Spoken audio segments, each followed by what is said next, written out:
De nada sirve remar si el otro se quiere bajar del bote. Es un proverbio anónimo. Hola queridos amigos, ¿cómo están? De nuevo en nuestro programa Solución Final. Hoy trataremos un tema bien especial y bien interesante, como es el caso de las medidas cautelares durante el divorcio. Muchas mujeres, porque esto es un tema muy propio de mujeres, se preocupan cuál será el destino de esos bienes de la comunidad conyugal durante el divorcio o durante la separación de bienes. Para hablar de eso, vamos entonces a oír el caso del día de hoy. Hola, doctora Lirio. Mi nombre es Carla. Tengo 2 hijos menores de edad. Estoy en proceso de divorcio y me enteré hace unos días que mi esposo está vendiendo algunos bienes sin mi consentimiento. Estoy preocupada, pero me dicen que puedo pedir al juez de la causa que acuerde algunas medidas cautelares a mi favor, como la prohibición de enajenar y gravar sobre los bienes comunes. Quisiera saber si es cierto y qué debo hacer para lograr esas medidas cautelares. Gracias. Bueno, el caso del día de hoy es bien práctico. Oímos a una mujer que está preocupada porque ya introdujo, entendemos, con lo que acabamos de oír, la demanda de divorcio y aún así su esposo está vendiendo los bienes. Durante el matrimonio todo es risa, todo es alegría, todo es bonche. Solo basta hablar de divorcio para que empiecen los problemas, las discusiones y a veces hasta violencia contra la mujer. Sabemos que nos casamos para toda la vida, pero lamentablemente las cifras dicen lo contrario. Quiero decirles que de cada 10 matrimonios, 7 llegan a divorciarse. Alarmantes las cifras, ¿verdad? Pero lamentablemente es una cruel y efectiva realidad. Cuando el divorcio está en camino, también nos preocupamos, generalmente hombres y mujeres, ¿qué va a pasar con el destino y el uso común de los bienes que forman parte de la comunidad conyugal? Entonces entra en vigencia o entran en acción lo que se denomina en la ley medidas cautelares, que son disposiciones que son de carácter preventivo, que son otorgadas por el juez de la causa a petición de las partes con la finalidad de evitar que se dilapiden los bienes, ¿verdad? Porque, repito, es muy común, como el caso que acabamos de oír de Carla, en donde generalmente, aunque yo no quiero ser machista en este momento, es los hombres quienes, por tener generalmente el control de la mayoría de los bienes, empiezan a venderlos sin el consentimiento de las esposas. Entonces, es importante que ustedes sepan que estas medidas cautelares, efectivamente, están contempladas en el Código de Procedimiento Civil. Hay medidas cautelares que se llaman nominadas, es decir, están establecidas taxativamente en el Código. Hablaríamos entonces del secuestro, hablaríamos del embargo y hablaríamos de la prohibición de enajenar y gravar, que es la medida que acaba de decir Carla en su preocupación. Y también serían medidas innominadas o otro tipo de disposiciones que puede tomar el juez de la causa de acuerdo a las necesidades propias de cada caso. Es decir, si tenemos que paralizar una cuenta bancaria porque el señor o la señora, para no ser machista y ser discriminatorio, está dilapidando ese dinero de esa cuenta en común, entonces le pedimos al juez que lleva la causa que efectivamente pues emita una orden de prohibición de poder disponer de esos bienes. Exactamente igual es con las cuentas en el extranjero. Es un tema bien preocupante y es un tema de verdad que es álgido, donde la gente dice efectivamente qué hacemos con las cuentas que están en el extranjero o qué hacemos con los bienes que están en el extranjero. También debo decirles, amigos, que existen disposiciones legales que protegen esos bienes, porque también es muy común que generalmente los hombres, teniendo cuentas o bienes en el exterior, piensan que si los venden, la mujer no puede hacer uso de esos bienes en Venezuela. Pues sí, pueden hacer. Existen convenios internacionales que están suscritos por Venezuela, donde tú puedes pedirle a través del juez que se verifique efectivamente en qué condiciones están esos bienes fuera de Venezuela o en el caso de esas cuentas.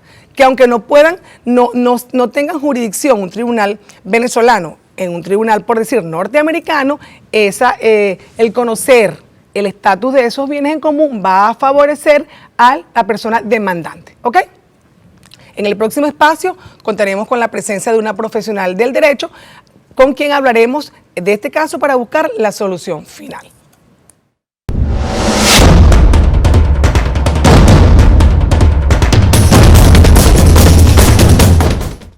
Ya de regreso nuevamente en Solución Final, bueno, como les dije en el corte anterior, hoy contamos con la presencia de una profesional especialista en el área para que nos ayude a dilucidar el caso de Carla, que está preocupada porque su esposo está vendiendo los bienes aun cuando está en un proceso de divorcio. Para ella contamos con la presencia pues, de la abogada María María Elena Jiménez de Vega, que es una abogada experta en la competencia de niños, niñas y adolescentes, porque fue fiscal del Ministerio Público en dicha competencia y aparte es profesora universitaria. Bienvenida, María Elena, a tu programa Solución Final. Gracias, Lirio, por la invitación. Es un gusto estar aquí. Ok, ya oíste, María Elena, el caso que nos ocupa el día de hoy. Es una mujer que está muy preocupada porque entendemos que ya introdujo su demanda de divorcio y se acaba de enterar que su esposo está vendiendo los bienes.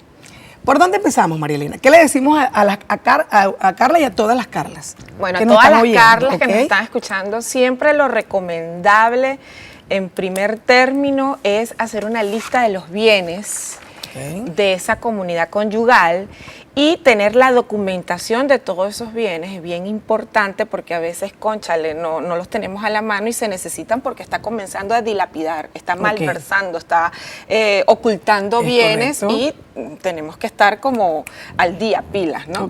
Entonces, lo más recomendable es ir al registro público, al registro inmobiliario, al registro mercantil, tener toda esa documentación a la mano. Y es bien importante también determinar qué tipo de proceso ella está llevando. Eso es muy importante. Ella dice un proceso de divorcio, que a veces dicen, estoy en un proceso de divorcio y simplemente es porque el señor se fue de la casa y está en separación. Es correcto. Ese detalle también hay que tenerlo en cuenta. Bueno, supongamos que en este caso, María Elena, la señora ya tiene instaurado un proceso de divorcio en un tribunal. Partamos de ese punto, ¿ok? También hay tipos de divorcio que se tramitan por procedimientos de jurisdicción voluntaria y también hay demandas de divorcio. Si estamos en una demanda de divorcio, ella tiene, por supuesto, que consultar con su abogada. Es más, su abogada le debió en el escrito de contestación antes de hacer la solicitud de medidas cautelares. Ok, muy importante. Hagamos un stop. Entonces, Carla, primero tienes que buscarte un abogado que conozca la competencia que estamos tratando. Que sea especializado. Claro, que sea especializado porque los abogados tenemos la grandísima mala costumbre de saber de todo. Así como los médicos que son tan especialistas en cada competencia, nosotros queremos siempre saber de todo, ¿verdad? Un poquito. ¿No? Entonces, Carla, búscate un buen abogado que conozca, entonces, de materia de protección de niños, niñas y adolescentes, porque entendemos que es en esa competencia, porque tiene 2 niños menores de edad. Así es, ¿verdad? Así es. Ok, luego hay que hacer un inventario, acabas de decir, ¿verdad? Claro, tener una lista de cuáles son esos bienes. Hay que hacer un inventario de bienes, porque entonces de allí partimos qué es lo que le vamos a solicitar al juez. Ok, partamos entonces que ya ella está en proceso de divorcio en un tribunal. En un tribunal. Ok. Entendemos que no tiene solicitud de medidas cautelares, ¿verdad? Porque si no, su esposo no estuviera dilapidando los bienes. ¿Cómo recurre ella? ¿Qué tiene que hacer ella en este momento? ¿Cómo recurrir a ese juez para que le otorgue esas medidas para que el señor no siga gastando fíjate, las medidas cautelares se pueden solicitar antes, durante y después del divorcio. ¿Del proceso? Del proceso de divorcio. Ella, por supuesto, con su abogado de confianza va a solicitar estas medidas cautelares. De pronto puede tener hasta una empresa en la cual él está, pues, dilapidando, ocultando bienes, y ella puede hasta solicitar que se le nombre en esa empresa un administrador. Muy importante. Un administrador ad hoc. Ella puede... Disculpa, ¿qué significa que ella pueda nombrar o solicitar un administrador ad hoc? Porque la gente que nos está oyendo no está acostumbrado a ese término. ¿Qué significa un administrador ad hoc? Bueno, es una solicitud que se hace al tribunal donde se pide que por favor una persona administre, esté allí conociendo las cuentas, se le va a pagar una cantidad de dinero a esa persona por cumplir con esa función. Eso lo nombra el tribunal y esa persona va a vigilar lo que está allí ocurriendo en ese negocio. Es tu veedor. Es tu veedor, exactamente. Cuando se nombra ese administrador ad hoc, ¿cuál es la función? Ellos lo que diga el administrador debe ser tomado en cuenta o simplemente es a manera de apoyar al tribunal para tomar la medida. Bueno, lo que diga el administrador puede ser tomado en cuenta, sin embargo, él va a cumplir los ojos de ella allí. Él va a ser los ojos de ella allí. Y le va a tener que rendir cuenta también a ella de ser necesario. Entonces ya estamos, ella puede pedir, entonces su abogado solicita durante el proceso que le impongan otorgan medidas cautelares. En este caso, ¿cuál sería? En el caso que nos ocupa hoy, que habla Carla. Bueno, prohibición de enajenar y grabar, por supuesto, sería la más conveniente. La más conveniente. También ella hasta podría hacer una solicitud de inspección judicial para conocer cuál es, yo estoy todavía con la, si se trata de una empresa, porque a veces es a partir de allí donde justamente él comienza a vender los bienes que están a nombre de la empresa o que forman parte de la comunidad conyugal, pero es bien importante resolver el tema con el tribunal. Ok, entonces el tribunal, ella solicita al tribunal las medidas, el tribunal las acuerda. Las acuerda. Ok. Desde el momento que el tribunal acuerda esas medidas cautelares, María Elena, y el señor insista en vender, ¿cuál es la consecuencia de esa falta de cumplimiento de esa medida? Bueno, fíjate, él puede incurrir en varias cosas. Es importante que lo aclaremos y la gente lo puede entender. Esas ventas van a ser nulas, se pueden anular. ¿Ok? Es muy importante. Él puede incurrir en estafas porque él está haciendo cuestiones que no debe hacer sin la autorización de ella, sin embargo las va a vender. Y también va a incurrir en desacato al tribunal. O sea, que acarrearía también un delito. Es muy importante delito, entonces, porque está desacatando una decisión de un tribunal. Ok. Es muy importante. Entonces también generaría desacato y un delito de estafa. Y también podría estar incurriendo en violencia patrimonial, que es un delito que está tipificado en la Ley Orgánica sobre el Derecho de las Mujeres a una vida libre de violencia. Así que es muy importante que ese delito de violencia patrimonial prospera cuando están separados legalmente los cónyuges. Es muy importante. Vamos a hacer un programa de eso. Porque también ese es un delito que es muy poco conocido por las mujeres y hasta por los jueces y hasta por los abogados, porque no saben cuándo se configura eso, pero también podrías estar dentro de un delito de violencia patrimonial. Ok, entonces sigue el proceso, María Elena. Ya pedimos, se pide las medidas a favor de la señora Carla, ¿verdad? Llega la finalización del divorcio. ¿Qué va a pasar con esas medidas? ¿Qué va a pasar? ¿Cuándo se levantan esas medidas? No, esas medidas deben continuar, no se van a levantar, porque después de la sentencia de divorcio es que viene justamente el juicio de partición de la comunidad de bienes de ese matrimonio, de la comunidad conyugal, eso es muy deben importante. Mantenerse. Ok, entonces, Carla, oímos a la doctora María Elena que dice que se van a mantener hasta que se logre la partición de la comunidad conyugal. Así es, ¿verdad? ¿Cuánto tiempo dura un procedimiento de esto? Bueno, dependiendo del proceso de divorcio en el que esté en curso, un proceso de divorcio puede ser rápido, puede ser expedito. ¿Cuál proceso de este divorcio es rápido? Por lo menos si estamos hablando de un divorcio por jurisdicción voluntaria donde ambas partes están de acuerdo, por lo menos si se introduce el desafecto, son divorcios que van a salir rápido. Vamos a hablar de 3 meses, de 3 a 4 meses, de 3 a 5 meses. Eso es lo más rápido. Ok. Tengo una pregunta. Pueden haber divorcios más rápidos aún, pero no me gusta comprometer que el divorcio te va a salir en un mes porque sabemos que el sistema de protección no funciona así de rápido. Ok. Cuando hablamos de un divorcio y alegamos la causal de desamor, ¿podemos pedir medidas cautelares en ese procedimiento? Eso también es importante que lo aclaremos. Está complicado. Ok, dime qué hacemos. Bueno, porque estamos en un procedimiento de jurisdicción voluntaria donde se supone que no hay contención, ambas partes quieren divorciarse, sin embargo yo soy del criterio que sí se deberían solicitar, pero en la práctica del tribunal, dentro del proceso de divorcio no se solicitan, se deben pedir en todo caso por separado y luego vendrá con la partición de manera que se interponen accesoria. Allí. Exactamente. Entonces, esto no es tan bien, o sea, no favorece mucho a la parte que está solicitando la protección. Porque entiendo entonces, María Elena, que solo podemos pedir medidas cautelares en los procesos contenciosos de divorcio. Exactamente, en los procesos contenciosos de divorcio. Así es, en principio, pero repito, yo soy del criterio y a mí nada me impide, si yo metí un divorcio por jurisdicción voluntaria, que a su vez yo solicito unas medidas preventivas. Muy importante.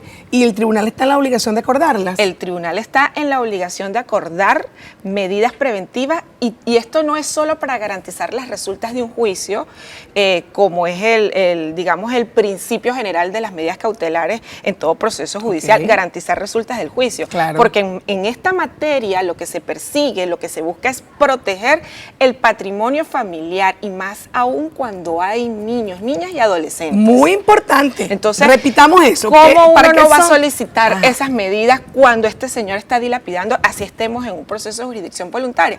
Claro, no es la práctica del tribunal, que quiero dejarlo claro. La regla común. No es lo común, pero ¿cómo me defiendo yo frente a esta situación? Eso es importante que lo aclaremos. Entonces, amigos, sí podemos. Marilena acaba de decir una cosa muy importante.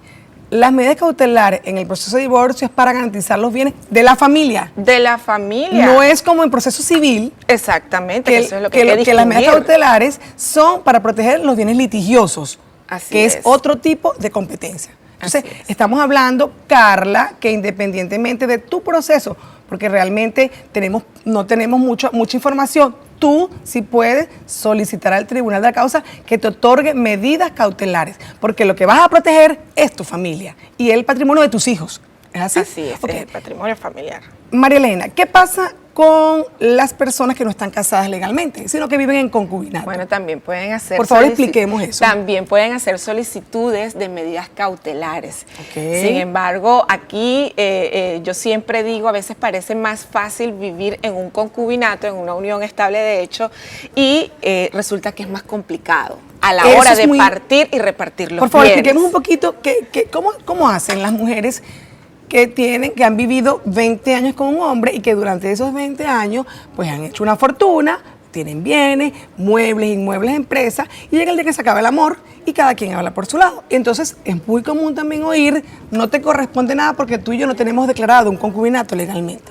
¿Qué pasa con ese caso? Entonces, bueno, si nunca fueron al registro civil a sacar esa acta de unión estable de hecho... Porque podemos hacerlo de dos formas. De esa forma y... Podemos ir al registro civil y yo saco mi acta de unión estable de hecho. Pero si nunca fuimos ni él quiere ir, entonces a mí me toca ir al tribunal para intentar una acción mero declarativa de unión estable de hecho. Y una vez que yo tenga la sentencia de unión estable de hecho, es que yo voy a poder exigir partir y repartir. Entonces, aclaremos entonces, porque tú y yo somos abogadas y conocemos el lenguaje. Amigas, si tú estás en el caso que acabamos de referir, que tienes muchos años con un hombre, pero no estás casado, entonces María Elena acaba de decir que puedes hacerlo de dos formas, puedes legalizar tu concubinato, o vas al registro civil y establece la fecha de inicio del concubinato para que de ahí en adelante pues puedas tener comunidad concubinaria, o vas a un tribunal previamente para que te dé la anuencia. O sea, declare con lugar la mero declarativa. Es una acción mero declarativa de unión estable de hecho que se tiene que intentar en el tribunal. Es decir, el tribunal te tiene que proveer de una sentencia, que yo le digo la sentencia de concubinato, la sentencia de unión estable de hecho, y solo a partir de esa sentencia es que tú puedes ir a un juicio de partición de la comunidad de bienes de ese concubinato. Entonces, más complicado. Sí, pero justamente en esa acción mero declarativa también puedes pedir medidas cautelares. Ah, muy importante, amigas. Entonces, eso es importante que lo aclaremos. Entonces, no está todo perdido, porque seguramente ya oigo a las personas, doctora, pero está todo perdido. No está todo perdido. En tu solicitud de mero declarativa, tú puedes pedir medidas cautelares. Aunque eso también es un criterio que de pronto muchos colegas que me están escuchando dirán, no, María Elena, eso no puede ser porque entonces como tú, pero lo que se persigue, repito, no son las resultas de un juicio como típicamente lo es en un juicio, en cualquier otro juicio civil. Se trata es de proteger el patrimonio familiar al nivel que la Sala Constitucional hasta da protección a los hijos de la concubina, por ejemplo, que no son los hijos del señor. Ah, no, pero este tema está muy interesante. Bueno, lamentablemente ya casi vamos a finalizar. En el próximo espacio, María Elena, vamos a dar las conclusiones finales. Y bueno, ustedes atentos, agarren su lapicito, la doctora va a dar sus redes sociales, porque sé que muchas personas están en esa situación, ¿verdad? Y sé que muchas personas no saben qué hacer, dan todo por perdido, pues entonces no, alegría para todos, no está todo perdido. Tenemos opciones y tenemos salida. En el próximo espacio ya vamos a empezar a dar las conclusiones finales, así que no se separen de Solución Final porque esto pique y se extiende y se pone demasiado interesante.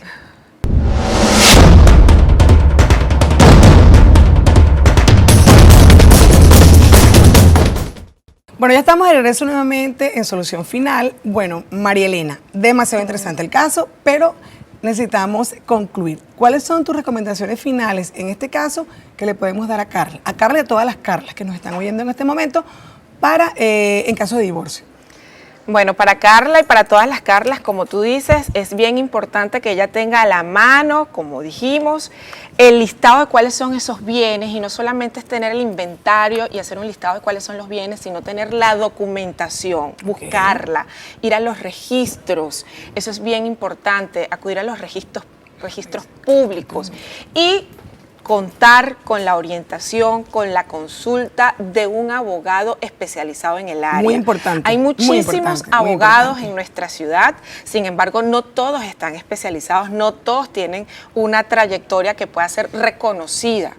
Entonces, eso es bien delicado, porque a veces queremos buscar lo más rápido, lo más económico, lo que sí, porque le funcionó a no sé quién, porque él es espectacular en el área laboral, pero de pronto en el área de familia, protección de niños, el señor no tiene conocimiento de nada. Y eso es un detalle bien importante. Claro, y que la gente puede pensar que no, porque tú sabes que el buen abogado siempre va muy unido con el dinero. Entonces la gente dice, no voy al abogado porque el abogado cobra. No, pero es que si el abogado es bueno, tenemos que buscar lo bueno. Entonces, primero debemos buscar entonces, entendemos, una lista de un inventario de los bienes, ¿verdad? Así es. Luego buscar toda la documentación legal. Tenerla a la mano. A la mano. Luego buscarse un profesional que sea especialista en el área, ¿verdad? Y recurrir al tribunal, por supuesto, con toda esa documentación y solicitar que efectivamente acuerden esas medidas.